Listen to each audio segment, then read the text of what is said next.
तेरी शान पे सदके कोई धन है क्या, तेरी धूल से बढ़ के, तेरी धूप से रोशन, तेरी हवा पे जिंदा। तू बाग है मेरा, मैं तेरा परिंदा, है अर्ज़ ये दीवाने की। चलिए, जैसा कि आप सभी लोग जानते हैं कि आज हम 26 जनवरी यानी 26 जनवरी का ये पावन पर्व मनाने के लिए यहाँ एकत्रित हुए हैं। तिरंगे झंडे पर फूल अर्पण कीजिए।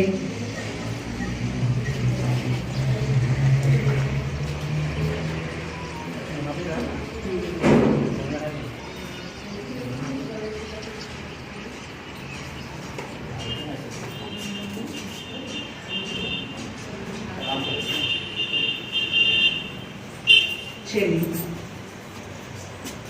स्ट्रेट खड़े हो जाइए। चलिए, राष्ट्रीय गान शुरू करते हैं।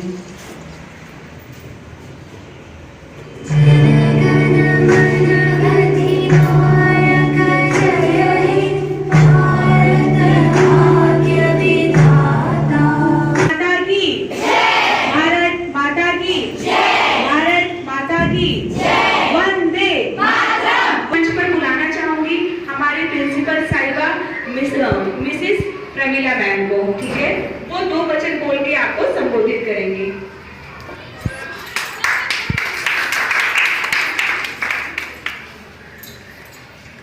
आप सभी बहुत बहुत हार्दिक शुभकामनाएं। 26 जनवरी गणतंत्र दिवस के दिन हमारे संविधान का गठन किया गया था। संविधान की आवश्यकता क्यों होती है? किसी भी देश के शासन को चलाने के लिए हमें सुचारू रूप से नियम और कानून की आवश्यकता होती है। जीवन शैली को निर्धारित करने के लिए आवश्यकता होती है। डॉक्टर भीमराव अंबेडकर का आपने नाम सुना ही होगा। उन्होंने कई देशों के संविधान का अध्ययन किया। उस संविधान में जो बातें उनको अच्छी लगी उनका सम्मिश्रण करके हमारे भारत देश के संविधान का निर्माण किया। आपको पता है कि हमारा संविधान सर्वधर्म समभाव पे आधारित है। सर्वधर्म समभाव मतलब अर्थात सभी धर्मों के लिए एक समान भाव, नियम और कानून का संचालन करना।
सरहद की सीमा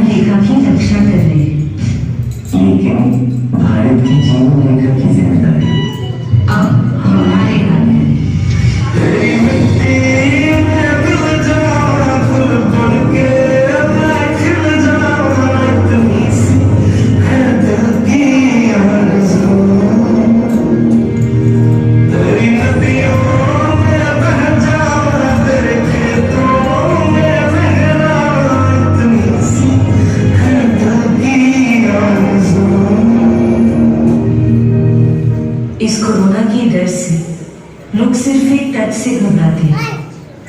हम डॉक्टर्स हैं, रोज मौत से हाथ मिलाकर आते हैं।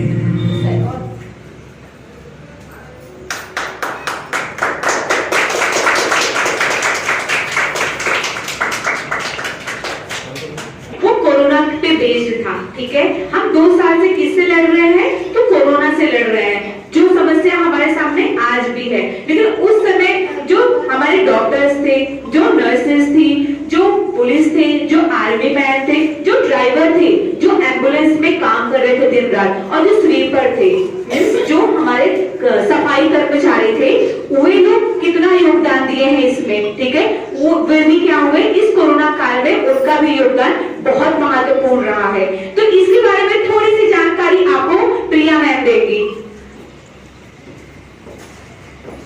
विद्यार्थी मित्रों, हम सभी जानते हैं कि लास्ट ईयर और भी बहुत सारे प्राणी हैं। शेर है, जेब्रा है, उसकी लंबी सी गर्दन है, हाथी है, बहुत ही सबसे विशाल जो प्राणी है वो हाथी है। लेकिन बाघ को ही क्यों लिया गया? तो आज चलिए हम जानते हैं कि बाघ को ही क्यों लिया गया राष्ट्रीय पशु के रूप में।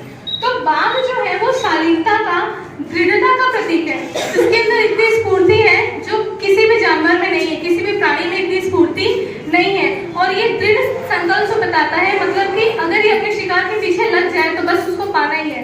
तो मतलब दृढ़ता बताता है कि बाघ में है एक दृढ़ता है। तो इसलिए क्या किया गया, अप्रैल 1973 में बाघ को राष्ट्रीय पशु के रूप में लिया गया। उससे पहले शेर था, लेकिन 1973 में संशोधन करने के बाद क्या किया गया, बाघ को राष्ट्रीय प्रतीक के रूप में, राष्ट्रीय पशु के रूप में इसको चुना गया, ठीक है। उसके बाद से सेकेंड जो आता है, सबका प्यारा मोर है, ठीक है। तो मोर को ही क्यों लिया गया? और भी बहुत सारे कितने अच्छे अच्छे पक्षी हैं, तो मोर को ही क्यों लिया गया? तो जब ये संशोधन हो रहा था उस टाइम में क्या हुआ कि 3 ऐसी मुख्य बातें थी, 3 ऐसे मुख्य तर्क थे जिनके आधार पर ये कहा गया कि नहीं भाई मोर को ही लेना है राष्ट्रीय प्रतीक। तो वो 3 तर्क क्या थे वो हम समझते हैं कि सबसे पहले तो ऐसा पक्षी होना चाहिए जो पूरे भारत में पाया जाना चाहिए, ठीक है।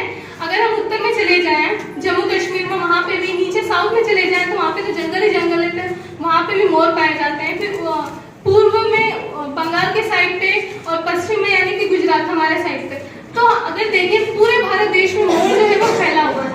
इसलिए मोर को क्या किया गया कि हाँ, मोर को राष्ट्रीय प्रतीक के रूप में लिया गया। उसके बाद से दूसरी चीज ये है कि मोर जो है ना वो भारतीय संस्कृति और परंपरा का एक प्रतीक माना गया है। जैसे कि माता सरस्वती हैं, उनको उनके आसपास मोर हमेशा रहते हैं, ठीक है। और मोर जो है वो हमारा जो प्राचीन समय है, प्राचीन समय में सम्राट अशोक थे, उनके जो सिक्के थे, उनके सिक्कों के एक तरफ सम्राट अशोक के बारे में जानकारी होती थी, वहीं दूसरी तरफ क्या होता था, मोर का चिन्ह दिया जाता था, ठीक है। तो इन सारी चीजों से ये तय किया गया कि भाई मोर को राष्ट्रीय प्रतीक के रूप में चुना जाए। इसलिए 26 जनवरी 1963 के टाइम पे मोर को राष्ट्रीय प्रतीक के रूप में चुना गया। ओके, अभी हम देखेंगे किसके बारे में, कमल के बारे में, ठीक है। तो कमल को क्यों लिया गया? बहुत सुंदर सुंदर फूल हैं, कितने अच्छे अच्छे गुलाब हैं, मोगरा है, बहुत सारे अच्छे अच्छे फूल हैं, लेकिन कमल को ही क्यों लिया गया? तो कमल जो है, देखिए सभी जानते हैं कि कमल कीचड़ में उगता है, सभी को पता है, लेकिन कमल हमारा राष्ट्रीय प्रतीक है। इसके पीछे कुछ ना कुछ तो लॉजिक होगा ही, तभी तो कमल को लिया गया है। कमल जो है वो जीवन के प्रतीक को दर्शाता है।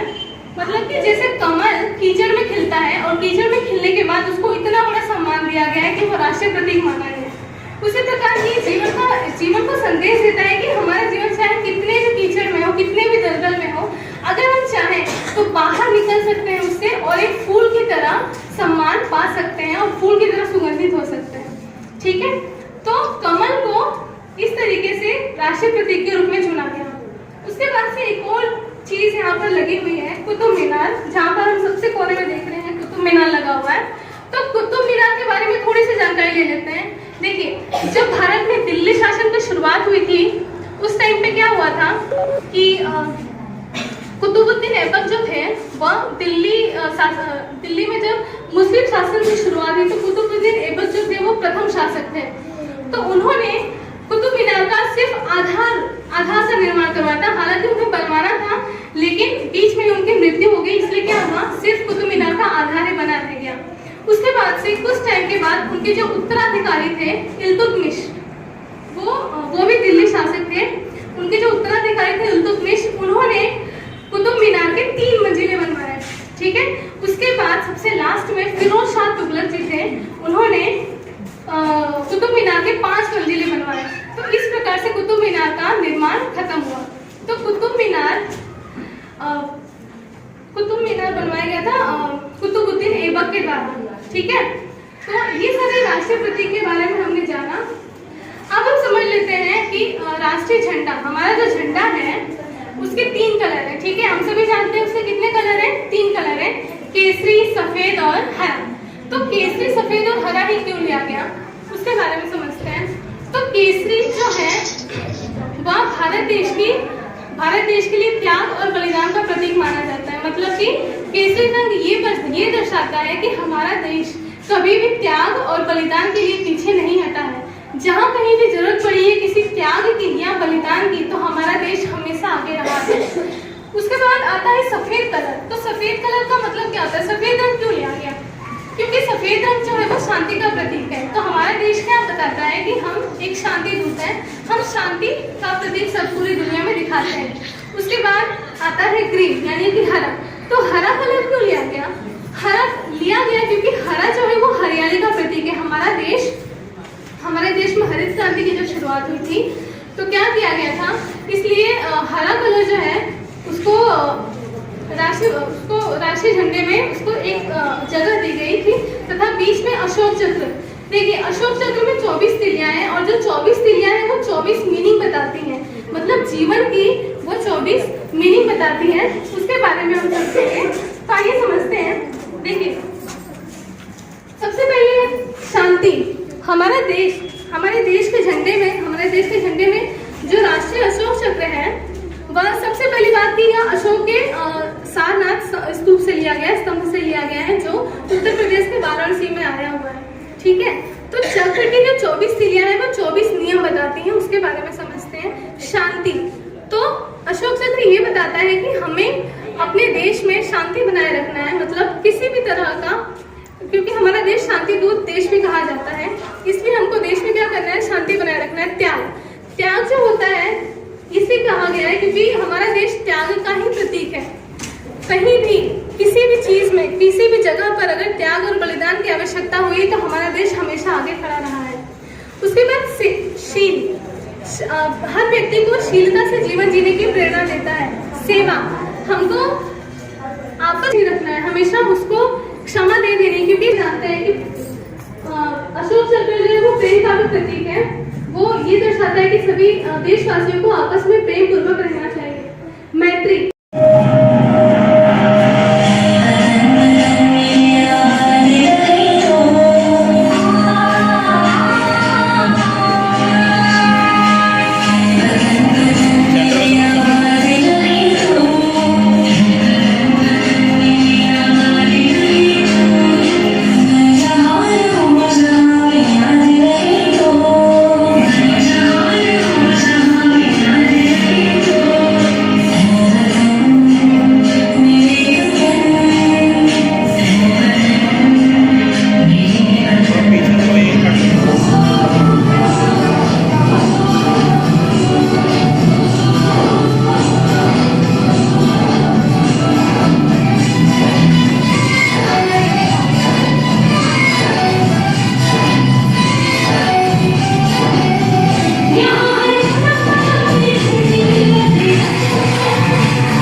अपना राही बोलो मेरे संग जय हिंद जय हिंद जय हिंद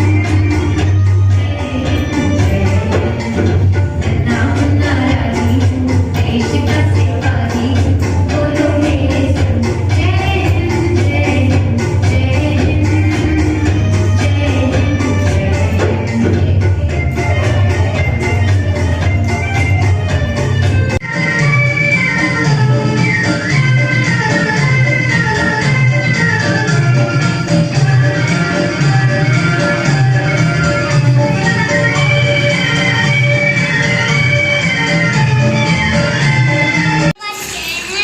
दांत हमारे कच्चे हैं, हम भी लड़ने जाएंगे, सीने पे गोली खाएंगे, मर जाएंगे, मिट जाएंगे,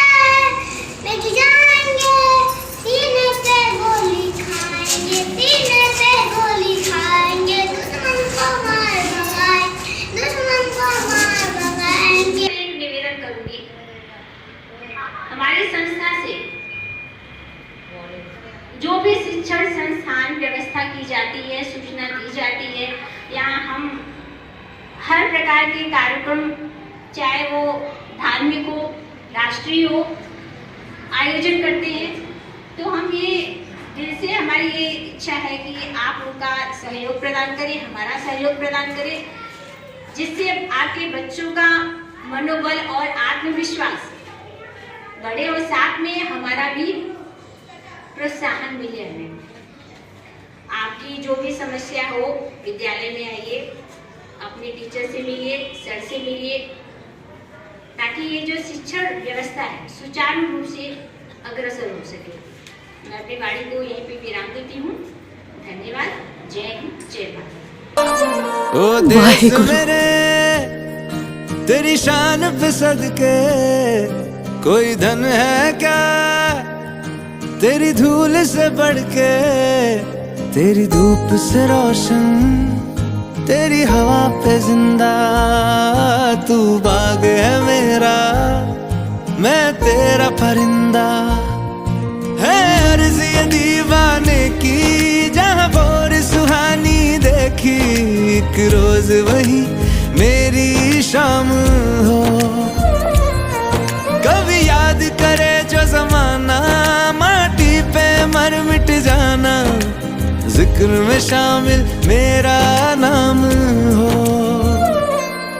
ओ देश मेरे तेरी शान पे सदके कोई धन है क्या तेरी धूल से बढ़ के, तेरी धूप से रोशन, तेरी हवा पे जिंदा, तू बाग है मेरा, मैं तेरा परिंदा।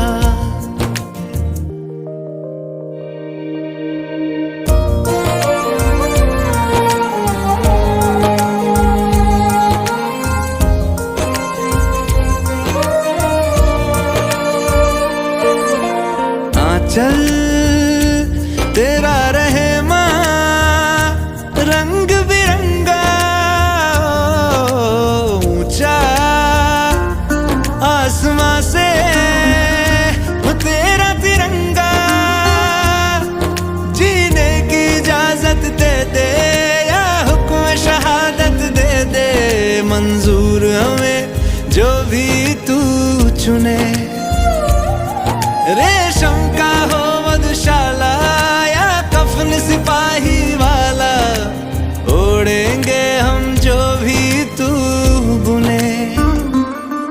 ओ देश मेरे तेरी शान पे सदके कोई धन है क्या तेरी धूल से बढ़ के, तेरी धूप से रोशन, तेरी हवा पे जिंदा, तू बाग है मेरा,